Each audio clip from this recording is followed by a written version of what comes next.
Learn the economy with Aoki Masahiko. Explanations by Nabila Bensaber for Paris Descartes. We're going to talk about corporate governance in Japan. First, about the Japanese firm. How is called a Japanese firm?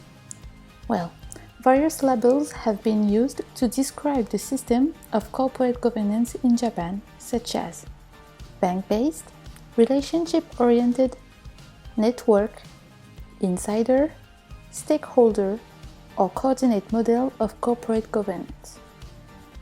Now, let's take a closer look on the system of corporate governance in Japan. A company needs funds in order to survive. Here, the main bank plays a central role in monitoring management.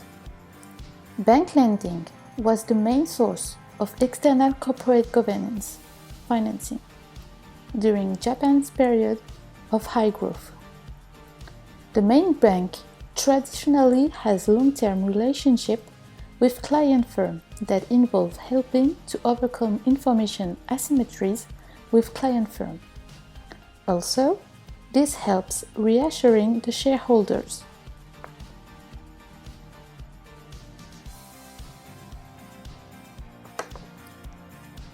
I'm now going to talk about changes in organization according to Aoki.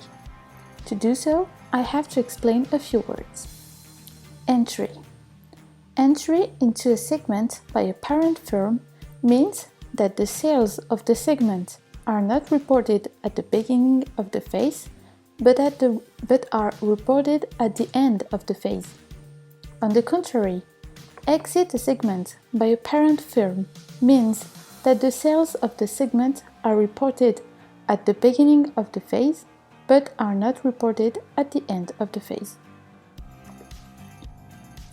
Naturally, we can think that the strategy of focusing means necessary only exit from existing segments. But that's wrong. In fact, capital investment in promising new business segments related to the core segments with competing advantage.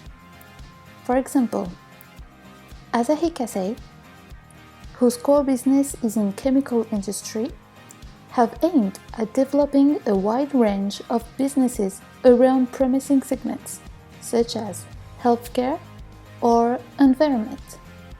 Please note that this is at the parent firm level. We next examine how the business portfolio of a parent firm is related to that of its affiliated firms as a whole. In Japan, the parent company and its affiliates often engage in the same business segments. It is likely that the Japanese firm does not simply reduce the number of affiliates, but shift toward more concentrated ownership. This is consistent with the recent trend that the parent company transforms some of its affiliates to wholly owned subsidiaries and pursues group strategies under the parent's strong managerial control. One of the following two cases applies to the typical relationship between the parent firm and its affiliates in the overlapping segments. The first case is horizontal specialization within the same business segment. For example, a parent company manufactures television sets while its affiliates manufacture refrigerators.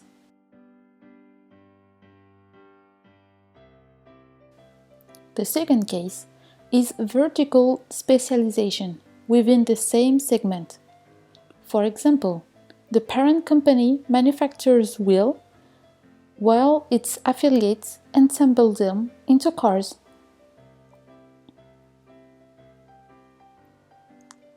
Now, I ask myself, what determines entry and exit? The first firm-specific factor is the size of the firm. Large organizations tend to accumulate abundant managerial resources, which represent a high organizational capability. A larger firm is thus more likely to enter new business segments or to diversify. The next firm-specific factor is the scope of the business portfolio, which is measured by the number of segments. For example, if a firm has already managed many segments, adding new segments may harm its efficiency, and hence the firm is less likely to enter new segments further. Performance is a firm-specific factor that is also influenced by market conditions. As a firm's performance is lower at the beginning of the phase, it is more likely to exit from its unprofitable segments and enter a new one. Finally, there are two external factors that lead to entry and exit. The first factor is the growth of the core business. A firm with a faster growing core business faces less demand to enter new segments. The second external factor is riskiness of the core business. If the core business faces higher market uncertainty, the firm will attempt to enter other segments or diversify its line of business, and refrain from exit in order to avoid business risk. If you want to learn more about corporate governance in Japan, please refer to Aoki's book, which served as a reference for this video. Thank you for watching, and see you next time.